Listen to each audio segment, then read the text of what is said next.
আসসালামু আলাইকুম বন্ধুরা, কেমন আছেন সবাই? যদি সবাই ভালো থাকেন তাহলে আল্লাহর কাছে বলুন আলহামদুলিল্লাহ।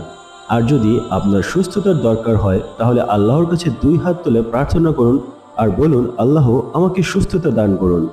তো বন্ধুরা, আজকে আপনাদের জন্য নিয়ে এসেছি আরেকটি সুন্দর শিক্ষণীয় গল্প। গল্পটির নাম জীবিকা অর্জনের চেষ্টা। কোনো এক জঙ্গলে এক দরবেশ বাস করত। একদিন একটি কাককে গাছের উপর দিয়ে যাতায়াত করতে দেখে তার মনে খুবই কৌতূহল জাগলো। কাক ওখানে কেন যাওয়া আসা করে? হঠাৎ দেখলেন একটি অন্ধ সাপকে কাক আহার করাচ্ছে।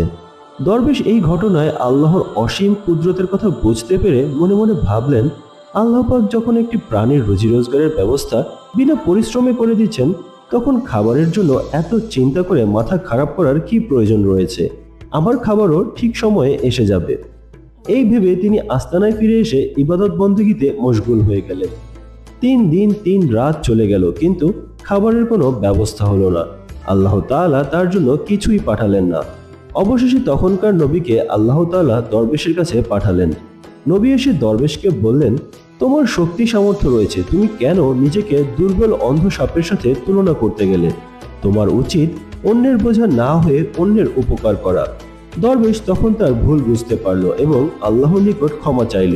তো বন্ধুরা, এই গল্প থেকে আমরা শিক্ষা পাই, রিজিকদাতা আল্লাহ তাআলার উপর ভরসা করে তা অর্জনের জন্য চেষ্টা চালাতে হবে। ঘরে বসে থাকলে রিজিক আসবে না।